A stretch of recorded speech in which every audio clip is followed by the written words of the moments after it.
I used to tell my daughter that about you, someone should not come and tell me. About you, you should tell yourself. You want to tell anything, parents? Parents, keep the channels open, don't close. Closing is the worst thing in life. If the child is scared of you, that's the worst thing in life. Then they will tell somebody. Or if they, who can tell them the best advice other than mother? So please keep the channels open. You may not like it at times. Many times actually, you don't like it. Okay? But allow them to talk to you. And explain to them in case you are not happy, why. Children are very logical. They understand why you cannot accept. And when you accept with your conditions. Please keep the channel open. You should not make them get scared. I'm scared to tell my mother means there's something is gone wrong. Don't do that. Parents, keep the channels open. Children, even though mother scolds you, but still you have to talk to her because that is the only, everything in this life has a price. Anything including this bottle, everything has a price except mother's love. It is the one thing which is priceless, which is unconditional. Which is unconditional. She may get upset now. After 5 minutes, she'll be all right. Mothers, don't get upset. Even though you are upset, don't show at that moment. You cool down and accept it. Don't show you are very upset and crying, beating. Don't do that. First you listen. If you are upset, okay, better I'll talk to you after half an hour. By half an hour, you also cool down. Because it's very natural when you are young, you get upset. At my age, I don't get upset because my age is also an advantage. So, please don't show you are upset. Talk to them. If you are upset, talk after half an hour. After half an hour, you'll be normal. Yes. Good afternoon, ma'am. So, I just wanted to ask you, what drew you to philanthropy? In India? In India. In Maharashtra? In No. Karnataka? Where do you want? In India, Okay. I've read all about your books, and it really inspires me how all over India you've done so much for the underprivileged and all these people. So I just wanted to know. Yeah, I work all over India, including Jammu Kashmir. Please sit down, beta. Northeast, everywhere. We have, for the last 20 years we are working, and we are working school children, building schools, building toilets actually. My first project was building toilets. We built 14,000 toilets.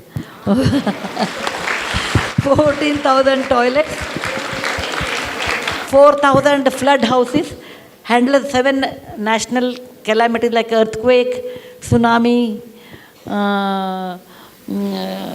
floods, drought, in every field. Right now we are working in drought. In south of Maharashtra we started working. So we work in different areas for the last 20 years. And that I like that job, and that's the reason I say every day is a holiday for me, because I like my job so much. Good afternoon, ma'am. Ma'am, so in one of your quotes, you had said that you don't have a syllabus in life, you don't have a question paper, right? Miss, you had said in one of your quotes. No, I didn't get, come again. One doesn't have a syllabus in life nor a question paper. Miss, but how don't you have a model answer paper, miss? Because the experiences that you learn from others, doesn't that become a model answer? In life, there is no perfect answer. See, in college and school, you have syllabus. Okay, between this and this chapter, if you read, you know how to answer. And you know examination dates also. After you pass out after your degree and go to a job, every day there is a crisis. Some days you may not have crisis. Some days you get all the crisis in one day. The ability to handle crisis, if you learn, then you will not have problem. Don't expect life will be very smooth. It's only in a movie. You meet a hero and get married. He will be in a big job. Everything is fine. One day the villain comes. In real life, not that. You may be very good worker. Your colleagues may not be good with you. You may be an excellent daughter-in-law. Mother-in-law may be a little nasty. Okay, these are all part of life. But nobody remains. Please remember, every difficulty is a helium balloon. It is not I have told. This one Dimple Kapadia told. I liked it. Every difficulty in life is a helium balloon. And sometimes it stays with you and then it goes up. She is not a graduate, but the kind of statement she made, I liked it a lot. So please remember, in real life, Undefined problems will come. If you are intelligent, you don't have to have your own experience. Okay, I will fail and I will learn. No. I will see somebody has some difficulty, how they passed out, or how they failed. Learn from them, and if you incorporate, you are a very smart person. If that failure affects you and you learn from your own hard work, you are an average person. Even though you fail and if you don't learn, then you are really a dull person. These are the three classes in real life. Learn from others' mistake, learn from your own mistake, don't learn from your own mistake. So try to become number one, learn from others' mistake. And if not possible, learn from your own. Don't ever think of the third degree. Okay, fine.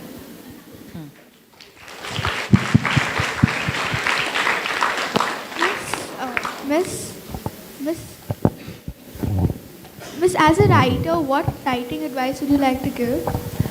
As a writer, what advice? Writing advice. Writing Tips to give. tips. Even I think other day I told, one is to be a writer, you should read a lot. Actually, you should read a lot. You should every day make it a habit to read actually. Then, about at least 50 pages a day. New book, not the same book. Okay? Every day, actually, I did like that when I was young girl of your age. Every day I used to write 25 lines of my own. Anything, my own. Like I went to the market, I saw these things, I came back, I helped my mother in kitchen, like a diary. In our time, we had a diary. Today, that concept of diary is not there. So every day I have to write diary, and you can't write a story every day. So 25 lines every day I used to write. For several years, it improved A, my handwriting, B, my communication skills. So every day if you read, that helps you a lot to understand somebody's difficulties. Second thing is you should be a very sensitive person. If some beggar is on the road, and if you are not sensitive, then you don't even bother. The most sensitive human being ever produced was Buddha, who was a prince, saw someone was suffering and became a monk. Other was Jesus Christ. He saw people are suffering from leprosy, and he gave up his life to give them medicine or to help them. People who are sensitive care for others. But nobody can become a Buddha or a Jesus Christ. That is the highest point. We are all normal people. Care for others, be sensitive, absorb the relevance, and do read every day. That makes you probably a writer. But initially what you write, you should not publish. Just write it and keep for some time. The reason is, when you are 16 or 18, your ideas are not matured. They are not practical. When you grow older and see so more difficulties, actually people who see a lot more difficulties can write better because they know what is in somebody else's mind. If you are always, you have always money, you are always successful, then you may not be able to understand people who are not successful, what is their mindset. So you have to undergo all these difficulties to write better. And that is the reason I spend about 5 days in a year, just to understand what people feel. 5 days in a year, what I do, in a temple, I wash vessels. I don't do any other work except washing temple vessels, cooking vessels, etc., and cleaning the floor 5 days in a year, because it makes me to understand how a poor man lives on such job and what are their aspirations in life. Once in a year, I travel by local bus for 2 or 3 days. Okay? Otherwise, I will never come to know. I'll be insulated from people because the kind of facility I have, I'll be insulated from the real world. It should not happen. And once in a year, or maybe twice in a year, I go by second class without reservation. Because I should know what life it is for common man. If you don't understand what is the life of a common man, you will never be able to understand their difficulties. It seems Henry Ford's granddaughter, you know that story, I suppose. Henry Ford's granddaughter was in a school and the teacher told, write something about poverty. She did not know what to write because she was Henry Ford's granddaughter. She came back and wrote. There was a couple, they were extremely poor, they had only 5-bedroom house. They had a car which was only 1-year-old model. They had only one cook and one driver. With that poor condition, they continued for some time. There is nothing wrong in her because she has not seen what life is. So I would tell you, you must experience difficulties. You should mix with people, understand what they feel. And this is what life we lead is not a real life. Understanding someone's life is also equally important. That makes you a better writer.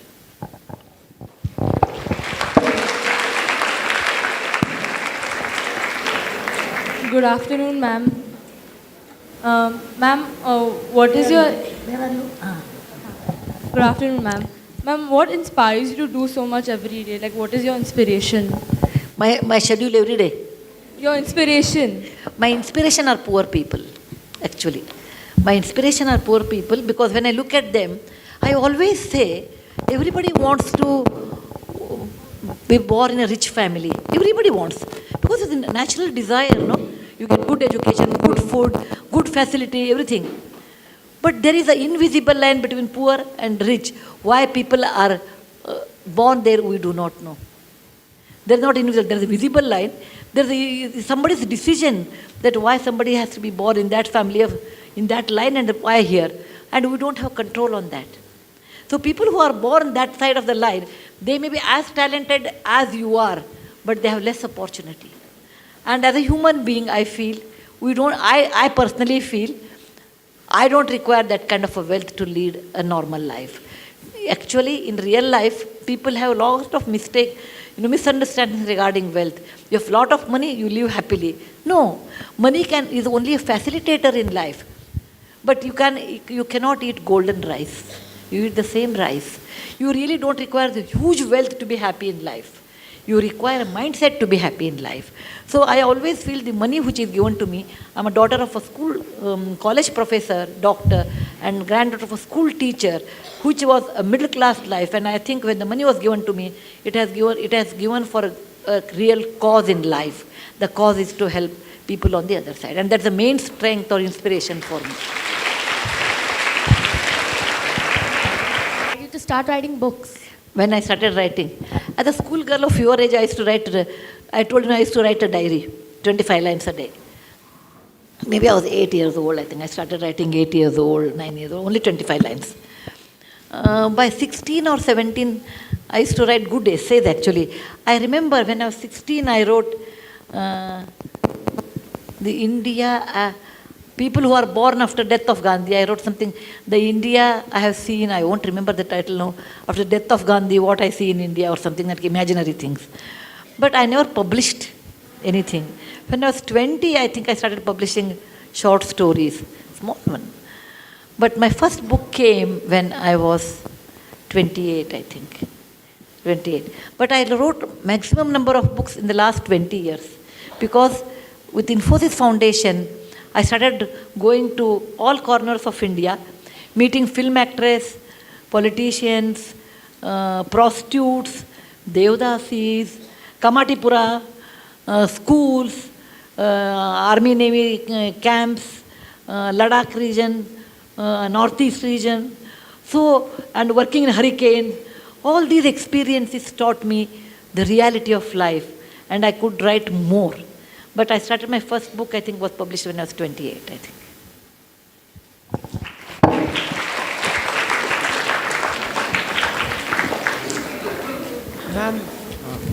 Ma'am, this question sort of... Actually, I'm so happy. One boy is asking question. Look at girls, they're so smart. I always believe girls are smarter than boys. Ma'am, this one question is actually from an older brother, like, as my role is an older brother. How do you tell someone that you're there to help them? And when they ask you questions, how do you help them out? No, I didn't get. If somebody asks me to help, how do I help? Yeah, and how do you explain to someone that you're actually there to help them and not to just stand and watch? Okay, please sit down. In Infosys Foundation, we get 400 calls a day altogether, incoming, outgoing, 400, around 350 emails, and about 200 letters or something. It's huge, actually, we get. We have our own process of elimination first. We do that. I'll tell you a story before that. Once, I don't know whether I have told this to some lecture or not, I don't remember. Once, about 15 years back, I was called as the chief guest to one music program. And normally I go little early than the schedule because I don't like to go late. It's a bad manners. Even today I think 5 minutes I was earlier than the schedule because I don't like to go late. So I went that day 15 minutes early. I sat in the corner at the back, and there were hardly few people because I was quite early. 2 women, well-off women with their diamond earrings and silk sari and all sitting and talking, and they were making remarks. My daughter is very dull. The second one told, how she will get married, I'm worried. I said, no, she should take up a job, then the boy is like a girl who is employed. So she said, yes, I was thinking. She said, okay, why can't she become a teacher? Then she told, no, I sent her to school and they said she's not capable, sent her back. Then she said, tell her to do some social work. Then the other lady said, is it that easy? Yeah, it's very easy. You have not seen Sudha Murthy. Every day she comes in the paper. Her husband has earned money. She doesn't have a brain. So that's okay. That's okay. That's what they think. So she writes a check. Every day she comes in the paper. So your daughter can become a social worker like her. I said, okay, now let me talk, because it's something connected to me. So I tapped their shoulders and said, have you seen Sudha Murthy? Have you met her? Oh, of course we met her. They said, when did you meet her last? Today morning. I said, same Narayan Murthy's wife? They said, yes. I said, I am Sudha Murthy. No, that lady looks at me and tells, oh, you have changed so much from morning to evening.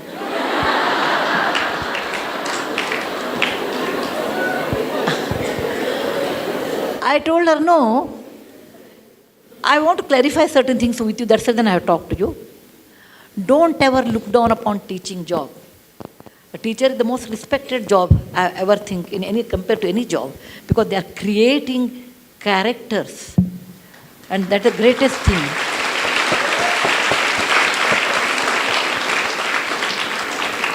Look at software people. What do we create? Only programs.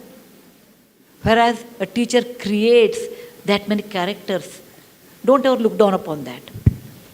I said, if a doctor makes a mistake, the patient will go 6 feet below the ground.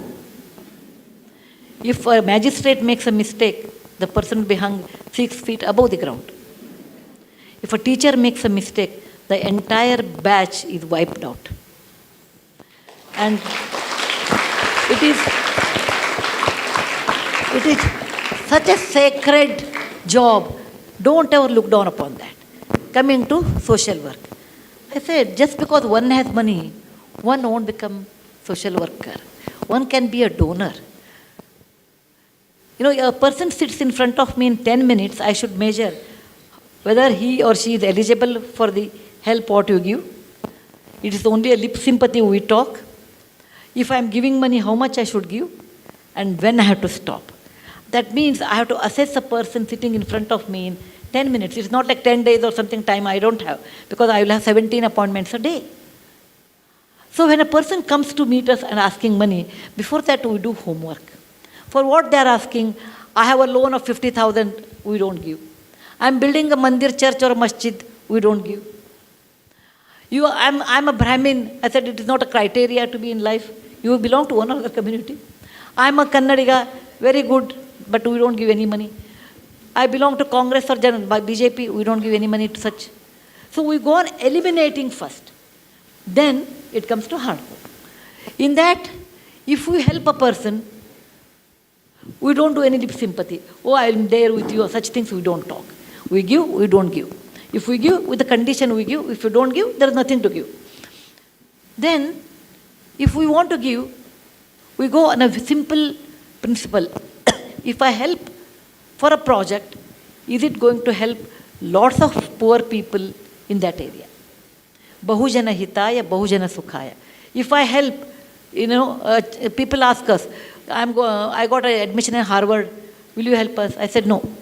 In the same money, I rather give 20 children who are doing engineering. Because one fellow going to Harvard doesn't make any difference to me. But I rather make 20 engineers who are more useful to their families and the country. So, larger effect or impact on a larger people is always our criteria. And that's the way that is the way we go on assessing things. Then before that we do a lot of homework. Suppose I want to give something to a hospital. Before that we say, who are the people Who are the trustees? How are the trustees? Are they corrupt? Who are the beneficiaries? Okay, all the studies we do, it is like a horoscope kind of study we do, and then we give. So, in our work, if I have 100 hours, I almost spend 70 to 75 hours on investigation and 25 hours only on execution. Like writing a check takes 2 minutes actually. Then after giving the check, then we have a milestone. First year how they did, second year how they did, third year how they did. So we want all the reports. Then we send a third party inspection how work they have done. So it's quite a complicated, but we do a lot of work before we give money. Arsh, Okay, tell me.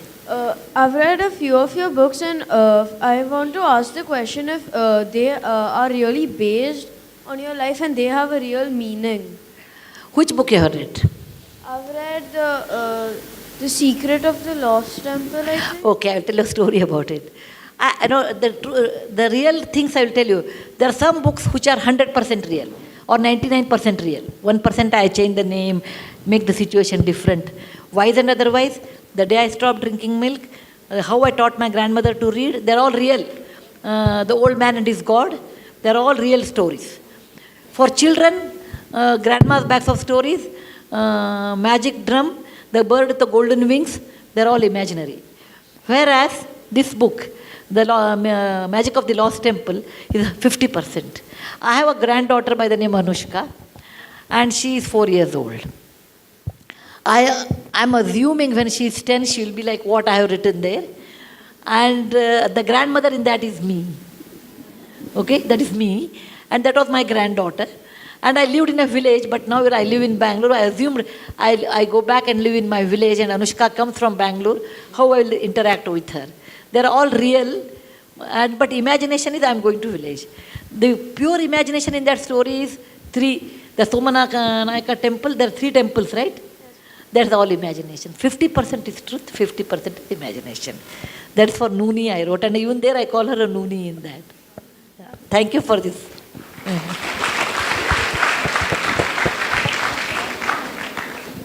Good afternoon, ma'am. Where are you, beta? Huh? Yes, miss. Huh. Miss, I would like to ask you, would you like to share with us some of your experience with Infosys? Which one? I have written that in one of my books, but which one you call? I really don't know the name. Can you just tell anyone which you like? It's hard to tell, but I can tell you, starting Infosys with a 10,000 rupees journey, I never ever thought or dreamt we'll become famous, rich, nothing I dreamt. We took it as an adventure and we started. The journey was more beautiful than the results. We did, of course, we became famous, we got money, etc. But the journey itself, without expecting anything, that journey itself was beautiful. And I think in one of my books I have written that I will do it is one lesson I remember. Other one is a mother's advice. Maybe my mother told me in life where to spend, where not to spend. That's one another. I suppose that's all I remember. But the journey of Infosys itself was a beautiful journey where, you know, we had very little money, but we had a lot of confidence because we never ran after money. Please remember, if you ran after money, money runs away from you. If you run after good work, money comes behind you. And that's what Infosys is, that we ran after a good value system.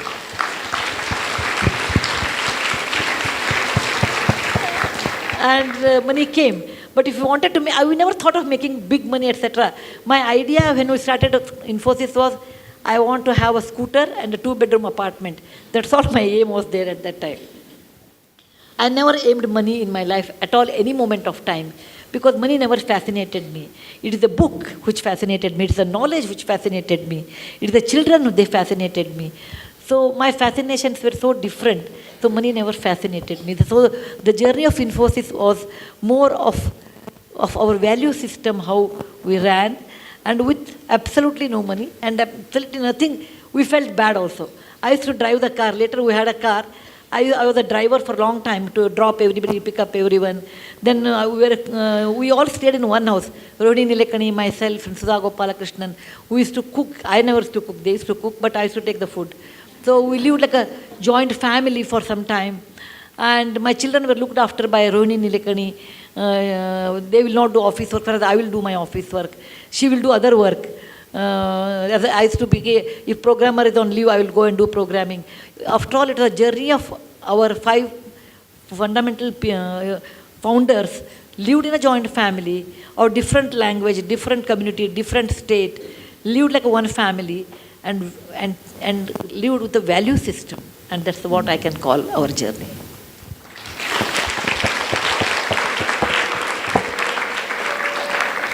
Can we open the questions to the parents, please? Just raise your hand and I'll... Because last time I could not answer students in a crossword. I was feeling very bad. It was already 9:30. So I thought this time let me talk to children. That's it. Okay. Ma'am, it's a pleasure to hear you today. Pardon?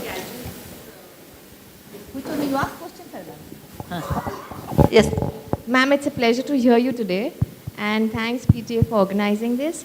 I really appreciate the qualities you said, that you wash vessels once in a year and do those kind of things to know what is happening. I would like to know, or your suggestions on for the school kids, what they can do in a year to keep themselves on the ground and be more aware about what is happening in the world. You should do that, not they. Yeah, so I agree. See, what happens? Suppose you want your children should be aware of the reality, right? Okay. This is a way, please sit down, please sit down. This is a subjective way of telling, but how I did, I can tell you. My child came and told me, Amma, in our school there is a birthday party. I think there's a birthday party the big way, I suppose, nowadays. There's a birthday party, my friend's house, they take us to some 5-star restaurant. Some well-off parents can take. There's nothing wrong, because everybody has their way of doing birthdays. There's nothing, I will comment on that, going to 5-star hotel is less or not good or nothing of that sort. That's their parents' wish. He went once, I think his classmate's birthday was there, and my child, Rohan, my son, went to birthday party, came and said, Amma, it was so good, and my birthday, I want to take. I said, no, Bill, you can't take. He said, why? I said, Rohan, please remember, how much it will cost, let us talk about it. Each child, let us take 1,000 rupees. You call about 50 people, your class. How much it costs? 50 into 1,000 is how much? 50,000 rupees. He said, Rohan, please remember. I told there was a person who used to come and drive our car. I said, he has 2 children. They are as bright as you are. Okay? Their school fees are probably in those days 10,000. If you give 20,000 to them, they can go to a better school, beta. For your birthday, I am not denying you should not do, etc. I will buy samosa. Okay? I will buy samosa and rasna packet. Or nimbu sharbat, something there. No, mango drink was there. What is that? Maza, not maza. Fruity. Yeah. Fruity in those days. I am talking about 25 years back. So I will spend for 50 children, plus our driver's children, everyone, altogether this much money. More than that, I think you should not spend, because what you are doing is wrong according to me. Those 2 children will not go to school, whereas you spend 50,000. And he didn't like it. What I said, he didn't like it. He said, oh, you always give me hishob, that means you always give me plus minus, always a balance sheet. I said, think over it, I will give you 3 days time. And after 3 days, he came back and said, okay, I agree, but along with samosa, you should give us 1 gulab jamun or something. I said, fine. Okay? So I told, and in front of him, I gave 10,000 to our driver's children in front, through his hand. I said, Bill, from your account, there is a 50,000 rupees. Out of that, this is the way you have spent. This much money is left, and this you should give it to some good cause. And I used to take my children, when I wash vessels, I used to take my children to wipe them. You have to take your children. Fortunately, I had a job like this, where I go to Lambani tribal area, etc. I used to take my children. Come with me. I can show you they are very good children there. They don't have an opportunity. Is it not your duty? So I used to tell me, you make me so guilty, Amma, to spend any money. And today, because every time you'll bring one case like that. So today he says, Amma, what you did was a fantastic education, that when we spend so much money, we never think of someone else. And that sense of caring for others. For example, we have a cook, and cook always gets food. So the cooks normally used to eat in the kitchen. I told one day, Rohan, I was talking about equality in life or some topic. When they become 14, 16, I treated them like adult. Just like adult. At least after 14 boys, after 16, girls also 13 only you have to do now, 1 year early. I treated them like adults, and we'll have a conversation on a dining table. I talked about equality, and I was talking about slavery in America. Equality is so important in life. Then he said, Amma, if that is equality, will our drivers, will our cook eat on the same table as ours? For a minute, I never thought about it. I said, yeah, why not? And he made it a point, our cooks eat at the same dinner table. But our cooks were hesitating, no, we don't want to eat. Then, I made a samsota, like you can eat after we eat. If you feel like eating, no, you don't want to eat with us, at least you use the dining table and eat on the dining table. It may be a small move, but that made a lot of awareness for my children, equality in life. When he was in Cornell school, Ron's birthday came, and I was thinking he was abroad in those days, what he will do. I would have been unhappy. This is my subjective opinion. If he spends so much money on a birthday, which comes every year, why waste that kind of money? It is not something like fantastic thing. It is not like we are Mahatma Gandhi born on October 2nd. We are ordinary people. We are just ordinary people. Let us not think that we are too great. If somebody says, oh, what do you think of yourself? I said, I'm a very ordinary person. Very ordinary person, but the situation made me great. The situation made me great. I'm very ordinary than like anybody else. You should bring up this idea with your children's mind. Look, my child, you are ordinary. Just because your father has money or I have money, you are not extraordinary. Money comes due to various reasons. Okay? And money, what you have, has a cost. That I made it to my children in a very young age. And when he was in Cornell, he wrote to me, and I have that email even today. He said, every mother looks after her child, but I'm proud my mother looks after someone's children. That's the best compliment I can think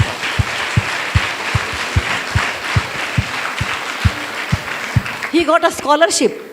Then he got a scholarship, and he sent the very little money. He must have had 1 lakh rupee or something, not great money. He wrote to me, Amma, this money should be spent on my birthday to all those Jawans who died in the parliament attack in 2001. They died there so that we can live in free democratic India. It is not a big money. It is not a big money. But that idea of sharing wealth with somebody, idea of being sensitive someone is poor and they have a right to live, and making equality along with our own driver and cook, such ideas you have to initiate to your children. That is very important. Most of the time we don't do that because we think what others will think, what is the status. Suppose my neighbor comes, my cook is eating on the dining table, what they think of us. All those false values, all those tightened compartments we build around what people think. Let them think what they think. You cannot live on people's opinion. You have to live on your own opinion. And that you should understand to tell your children. Children will be, for many years, children will carry your values. Later, once they are married, their wife's value, once they are exposed to different values, that goes on changing. But to some extent, great extent, you can reflect it. Yes, please. Good afternoon, ma'am. Yeah. This lady wants to, yellow dress, she wants to ask. Yeah. Good afternoon, ma'am. Who is that? Ma'am, this is your good afternoon. Thank you. It's a lovely afternoon. You have given us a very beautiful lecture as well as a very good knowledge. My last question, probably there may be many parents like me must be wanting to ask questions. One challenge which I am facing these days is gadgets. So how to correlate a story to have a restrictions on the gadget on my children or many parents like me. I'm sure. Thank you. I'll tell you. Sometimes I say, thank God, my children are not born in this age, What are the gadgets we will have? iPhone. Phone is the most culprit, right? iPhone, iPad, laptop, Television. television. Let's take only 4. What is the age group of your children? Oh, still you can control, okay. Up to up to 18 you can manage somehow. Once they go to college, it becomes hard. But again, okay, 10 and 13 still you can manage. Put the switch off TV. You don't see TV. Put off, sell the TV. No see TV at home. Or if you have TV and they're really fond of TV, as a dessert, 10 minutes. Okay, as a dessert, okay? Put it off. Second thing, you have to tell children why not TV. Because once I told some film actor that one, anything, I can give a sermon, 2 people will understand. I can write a book, 10 people will read. If I act in a movie, thousands of people will understand. That's the result. Dangal is very, very good social message because entire country celebrates the birth of a daughter now. So, what you see in television, children absorb it with a high density. Most of the serials, with all ornament, fake though maybe fake, lot of ornament, big sindoor, and actually I'm wondering who wears that kind at home. I've never seen somebody wearing. And that chakpaki ka sari, red color, pink border, pink color, black border. And I wonder how do they work at home with that kind of a sari, because even with salwar kameez, they're so hard to work at home. They must be having 10 cooks at home, I feel, when I look at that. They're all unrealistic. You have to tell children, beta, they will make money. To make that money, they will add all these spices. But in real life, no family lives like that. So, I went to somebody's house. It was about 15 years, 20 years back actually.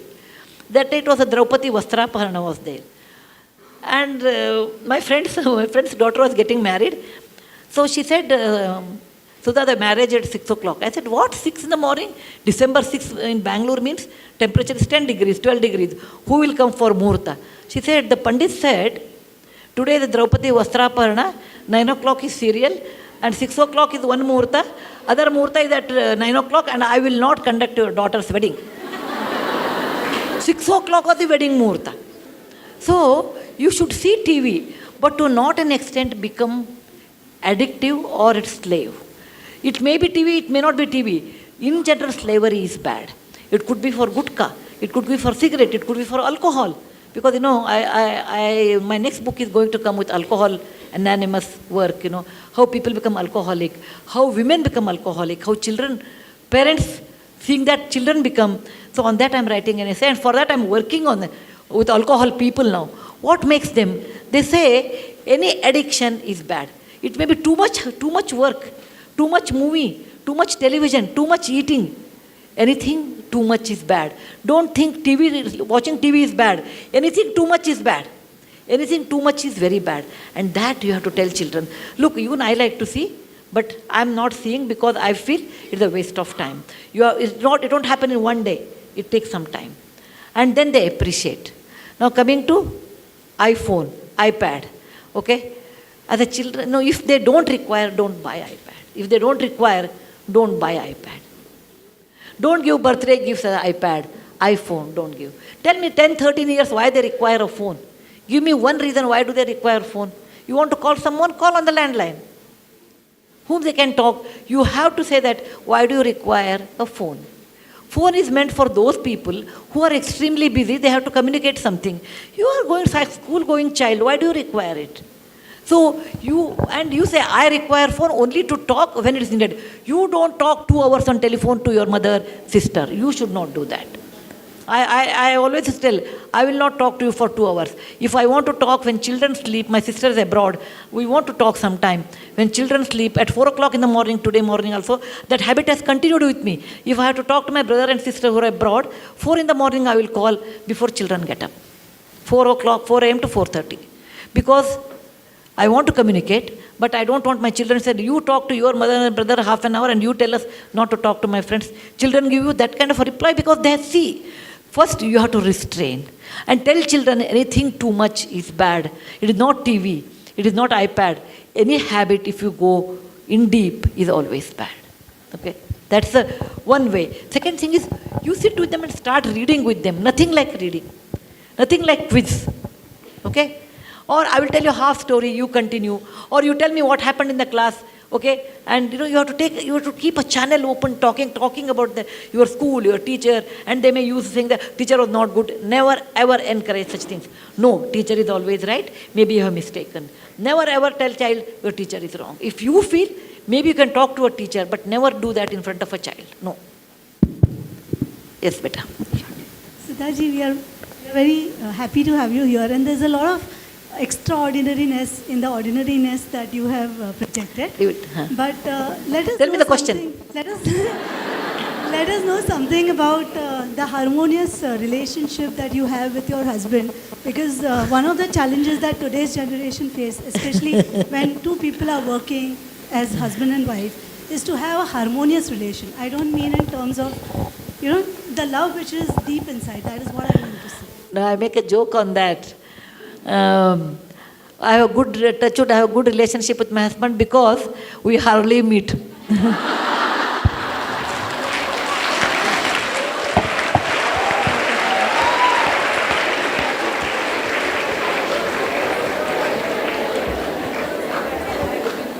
I will tell you the answer. My husband travels 20 days in a month abroad. I travel 22 days in a month village. Okay? How many days are left? 6 to 8 days in a month. So when you are with each other for 6-8 days, why fight? Okay? No, the real reason is not that. The real reason is, this is highly subjective, and I belong to one generation behind you. Please understand. I'm one generation behind you. The value system, the marriage, the commitment was so different than what it is today. You marry for life, that is the first fundamental thing. And my mother told me when I got married, if you fight with your husband and come back, I will not open the door. You have to adjust. And I married into a big joint family, which I was not used to. But one thing I realized, as a woman, every woman feels her husband should listen to her. Every woman feels. If someone says, I don't, then it's not correct actually, because that's what we expect in marriage. My husband should listen to me. Man also feels my wife should listen to me. That we don't worry. Over a period of time, I realized a person like Murthy, who eats, breathes, drinks Infosys, cannot spare any time for us, for the family. It is like a tapas. In olden days, Rishi used to go sit in a forest and do tapas. Today, you can sit in the electronic city and do tapas. Okay?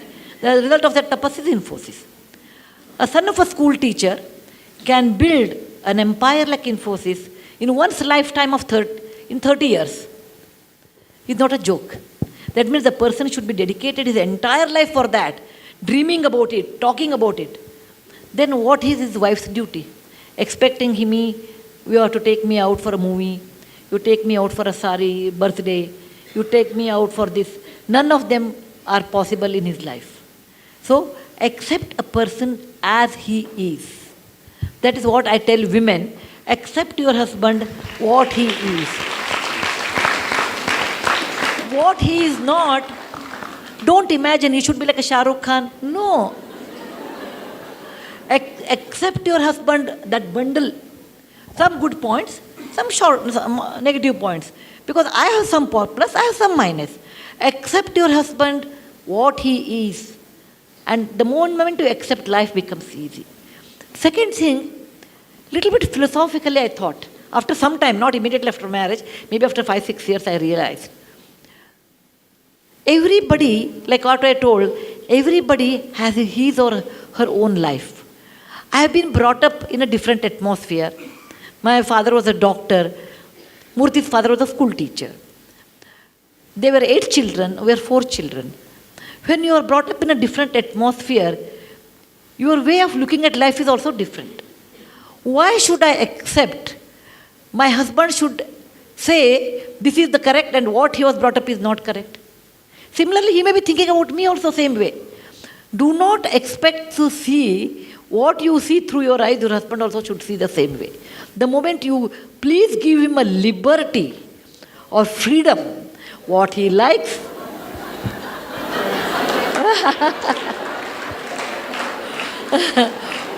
please allow him the liberty or the freedom, what he likes, why he wants to spend money on A, B, C, D, unless it's harmful for the family.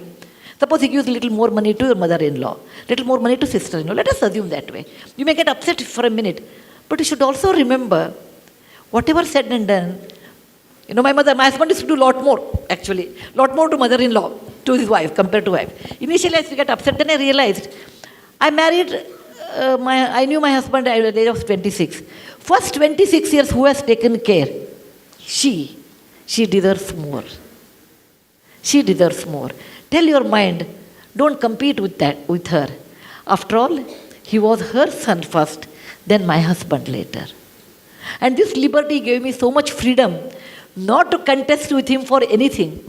And even now I tell him, look, as a friend, I feel what you are doing is wrong. As a friend, whatever projects they take, I think as a friend, if something is wrong, I tell him, as a friend, I will tell this is wrong. As a family unit, I'll accept it. Decision is yours. And I expect same thing from him. And he does that. As a friend, Sudha, this is not correct. As a family, I accept it. So, allow the freedom of men, and they should allow your freedom. That's the reason behind every successful woman, there is an understanding husband.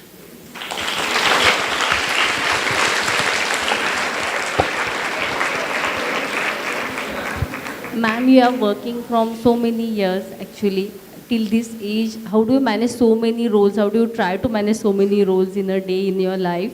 And did you have any guilt any day while bringing up your children and all that? Please, Rana, no guilt at all. No guilt at all. Because I have been very clear in my thinking consciously.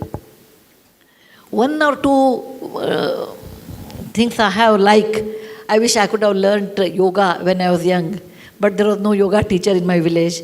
I feel I should have learned that one. Second thing, I should have learned swimming, but I came from a village where there was scarcity of water. Forget about swimming. Okay, but by and large, no regret for me, because when you make a decision, be clear what you are going to do. Whenever you make a decision, we don't know if it's right or wrong. At that moment, it looks right. Later, it may be wrong also. Only time will tell it was right or wrong. Again, what is wrong, what is right? They're all ambiguous questions. So by and large, I lead the decisions I take through my conscience. Through my conscience. So that's the reason I sleep every day, 8:30 sharp. And I'm not disturbed by any of these things. How do I manage all these things is, I enjoy my work actually. That's why I never feel tired. I never feel tired for any of my work. Today morning I must have got up at 4 to 4:30 I made a call, then came to airport, took a plane, came here, went for a meeting. From there I have come here. After I finish this, I go to the next meeting. And up to right 11 o'clock I have meetings. After 11 o'clock I'll come home. At 12 o'clock I will reach. Then 4:30 I should get up, 6 o'clock is my flight. I never get bored because I love my work. When you love your work, you never get bored. Tell me a job like this where I can meet so many people, so many children, so many people, learn so much from them. How many people will have this kind of an opportunity? So I love my job, so no strain for me. Second thing is, I don't spend any time on following things. Like I have never gone to market for 20 years. I have never gone to my market for 20 years. I really don't require anything from market. I don't attend weddings. Rarely I attend weddings. Rarely. Because I really get that much time, traveling for a wedding is quite a lot time, I feel. Third thing is, I have projects in my mind, one after another. I always keep serial projects in my mind. So I go on executing them, the next one.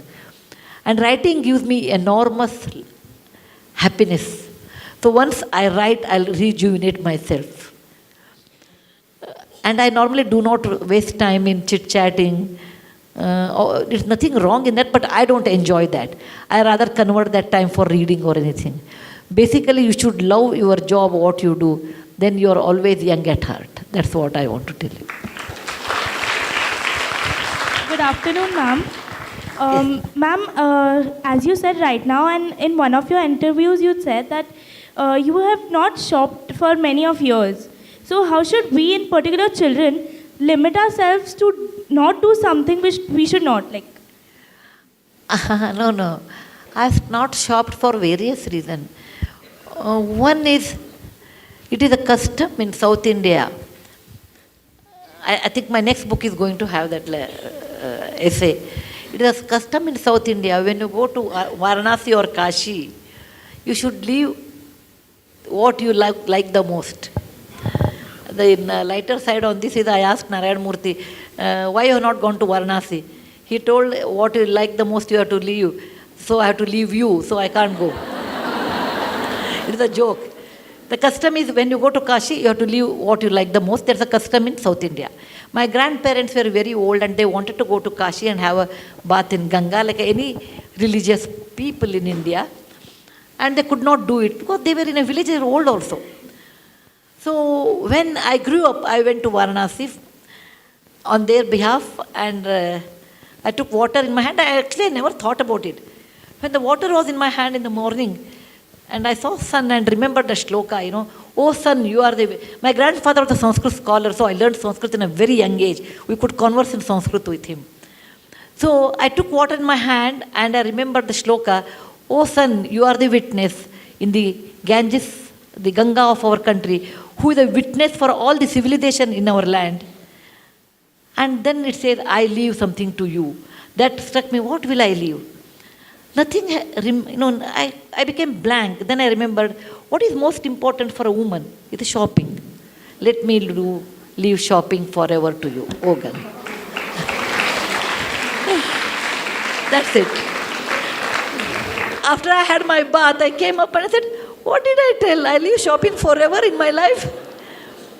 How can I do that? Then my mind said, my conscience said, nothing is impossible in life. What is there to shop in life?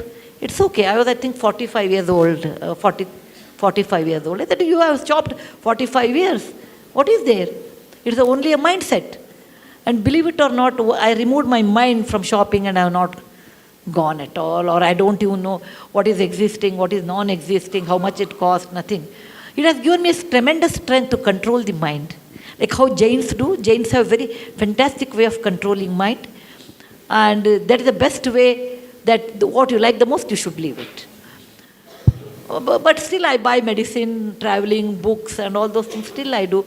Some good friends give me saris, once in a year or something. For the last 5 years, even I stopped taking saris also. I said, why do I need? After 60, you should never accumulate anything. Because it's the time where you have to give away. So, when you make our mind, think over it and make it. Make it and then don't break it. So don't make it when you're 10, 15 years. Let it be some 35, 40 years. By the time you've seen enough in life. Yeah, last question, okay? Yes, beta. Let her ask. After all, a child. Huh. So some of the topics that you write about and that you focus on are very serious. Like? Like dowry deaths, I just read Wise and Otherwise. Uh-huh. What inspired you to stand up for all these? They're all real. Yeah. They're all real. I've seen dowry death. Then that's the reason I used to work in that area. Then I wrote it. What I see, I write. Okay. Yeah. Miss, one of your stories was about how you helped two young boys who were underprivileged, and moving on in life, one became a shop. He owned a garage fellow, and one was a doctor. That Bombay doctor, Khara doctor. Yeah, and he charged you more in the pretext of charging less, and the other person gave you a sari for no cost. Ma'am, I just wanted your advice on how you judge people. I mean, how would you know what a person's intentions are? And how do you filter out yourself the people who mean well and people who don't? It's very difficult actually how to know what person is. Because everybody talks very sweet to you. Particularly when you have a lot of money to give, the people will be very nice to us. Okay? But if someone talks too much about me, I think ati vinayam durta lakshanam. That means this fellow you never know. Second thing, if you don't expect anything, whether they give or not doesn't matter. But by and large, you can, over a period of time with your experience, 90% of the time you can make out what is their intention. And if someone says, okay, I will do all these too many things, no, then you have to take pinch of salt. So by and large, we realize, but sometimes we do go wrong. It's the human nature. Greed it is not the people. Greed makes them to do that one. If you can make out that person has a greedy trait, then you know this fellow is going to googly to me later in life. Did you always know you wanted to write and become an author? Was that your passion from the beginning? Did I know diary? Did you always know you wanted to write a book when you grew up? No, actually, I was quite, please sit down. I was quite blank about my future when I was young. I used to read, go to school, learn, always reading. I have taken life as it came. But maybe by 16, I made up my mind what I want to become. I wanted to become an engineer and I wanted to write. So at 16 or 17, I decided what I want to become. Before that, no. Before that, like a carefree. It's okay? Thank you very much.